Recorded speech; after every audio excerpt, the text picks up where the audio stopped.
All right, LSU wins against Louisiana Tech on Saturday night, 23-7. And it was pretty uninspiring effort. It was, quite frankly, a pretty boring football game. But the questions that arise from it, I think, are interesting. And the questions are all on the offensive side of the football because the defense was sensational. And I'll talk about that a little bit later on. But the offense is kind of where we have to start with this because LSU only mustered 23 points on Louisiana Tech and had an early turnover, and the running game was inconsistent. You had some drives stall in the red zone, couldn't get the big plays going. It wasn't the type of effort that I certainly thought was coming. And I'll say this, I nailed the Clemson game. My analysis of that Clemson game pregame was, on point.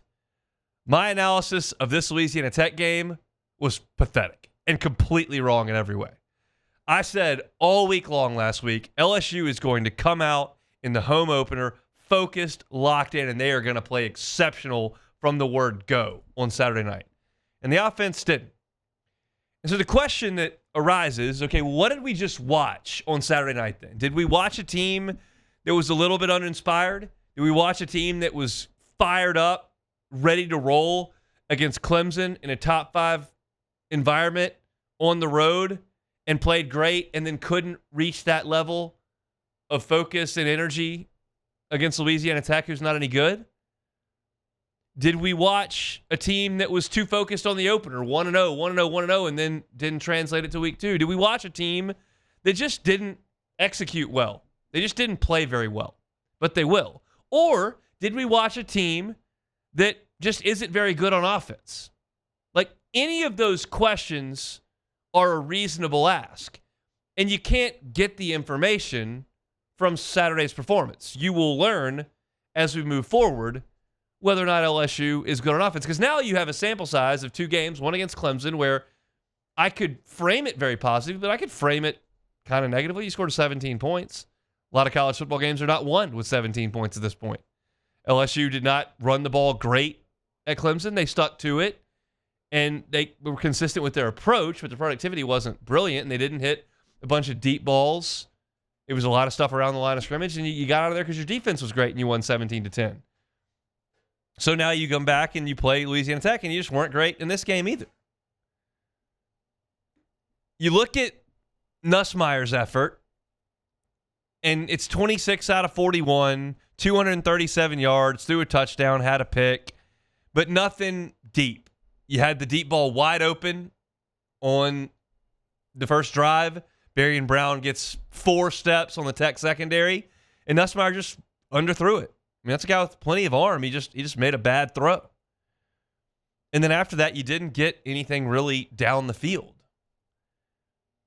But that's not the issue. The issue is not in the passing game. The issue is in the running game. And if you look at it just based on the stats, if you just look at the stats, you would say the running game was okay. You ran it 34 times. You had 128 yards, ran for a touchdown. That's okay at 3.8 yards per carry. It's not good. You'd like it to be much better than that, but it's not a disaster. It wasn't like you ran it 34 times for 40 yards. You had 128 yards on the ground. But if you watched the game, you saw a running attack that was no good. You had Xavier Thomas on the jet sweep, bust it for 48, and that was good design, dynamic playmaker, great run. Awesome, good job. And you had Harlan Berry bust loose for a 43-yarder, which was really more just Harlan Berry making a guy miss and then using his speed to get to the outside. Wasn't executed flawlessly, but Harlan Berry's a dynamic player, so he got it done. And those 2 plays were really productive. And the other 32 runs were not. And Jake Hester and I have gone back and forth on this, and certainly it would be wise for you to listen to the NFL running back instead of me on what constitutes a good running game and what shortcomings are big in a running game. But I still maintain my belief that it's okay to say, well, you had 2 great runs, but you had 32 bad ones.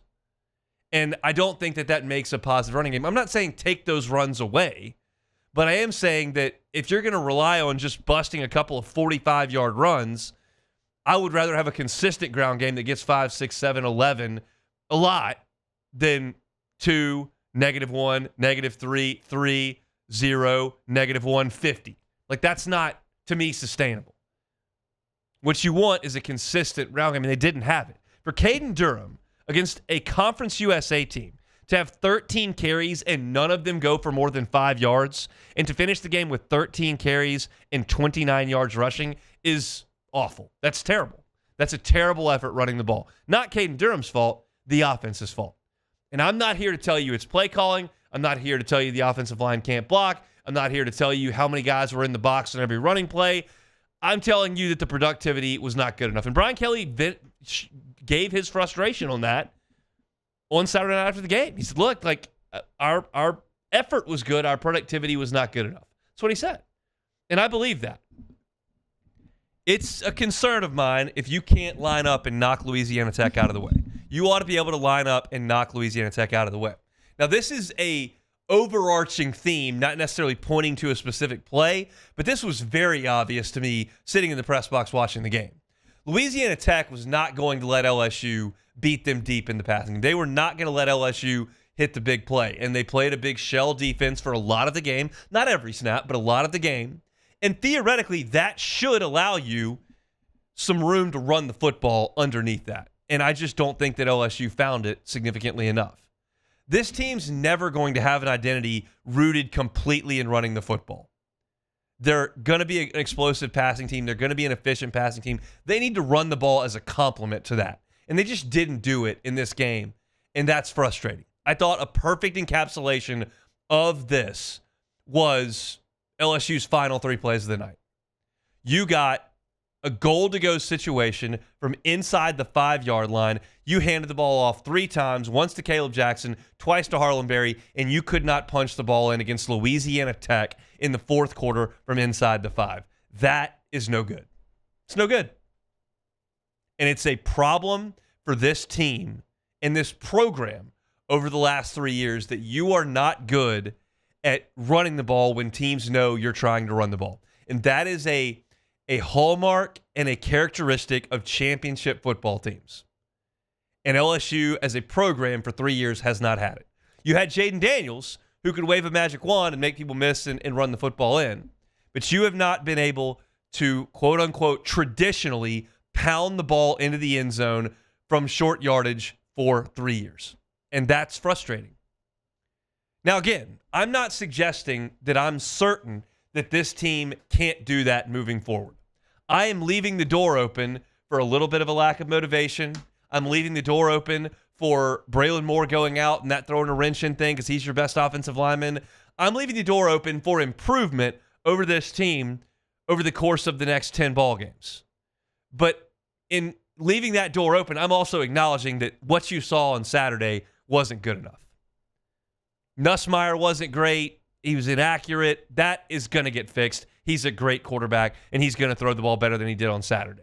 I'm not concerned that LSU is dead last in the SEC in explosive passing plays. I've seen Barry Brown do that for 3 years at Kentucky. I've seen Chris Hilton do that when he's been healthy. I've seen Aaron Anderson do it last year. I've seen Garrett Nussmeier make those throws. I watched Nick Anderson highlights of him doing it 2 years ago at Oklahoma. Like, I know there is explosiveness in that passing game that will come out. I know that Garrett Nussmeier will throw the ball more accurately than he did on Saturday night. Those I have no concern about whatsoever. It was a bad night Saturday. I don't have concern about it moving forward. I don't know that they're going to be able to run the ball. That's the concerning thing. That is the concerning thing, absolutely. So these games happen every year. It happens every single year. We don't remember it. We don't talk about it. It's not brought up at the bar or at family dinner when LSU struggles with a non-conference game, but it happens to every team. The 2007 team was awesome. They were national champions. They went to Tulane on a Saturday morning and just looked completely lifeless. They're a national championship team. The 2011 team, on the greatest run we'd ever seen to that point. They played Western Kentucky in November, and they were up 7 points at halftime. Like, just, it was a listless, lifeless effort. I've talked to Brandon Taylor about that game a few times. But no one remembers it because you remember going to Tuscaloosa and winning, and you remember blowing out all the teams in the SEC, and you remember the SEC championship win, and certainly, unfortunately, the national championship. But you don't remember the Western Kentucky game. It was awful. every year LSU runs into games like this. I mean, you saw the 2019 team kind of sleepwalk through a non-conference game. It happens every single year, and it happens to almost every single team. So this will likely just be a small footnote in whatever this year comes. It could be a harbinger of bad things to come in the ground game. I don't know what it is yet, and we'll get those answers as we move forward. But it was disappointing to watch LSU offensively. Brian Kelly talked today about how statistically it wasn't that bad. You outgained Louisiana Tech by 211 yards. You out first downed them 27-12. You held them on third downs to an anemic rate of 3 out of 13. You converted 9 of 16 on third down. You controlled time possession 36-23. They didn't score, but for right at the end when you busted an assignment with your second team defense in there, like statistically it looks okay on paper until you look at the scoreboard. But if you watched it, it was listless, it was lifeless, it was not very good on the offensive side. Hey, thanks for watching Hunt on LSU. Before you get out of here, do us a couple of favors. Hit that like button, leave your comments below, and subscribe to the channel for all your Fighting Tiger football talk. See you next time.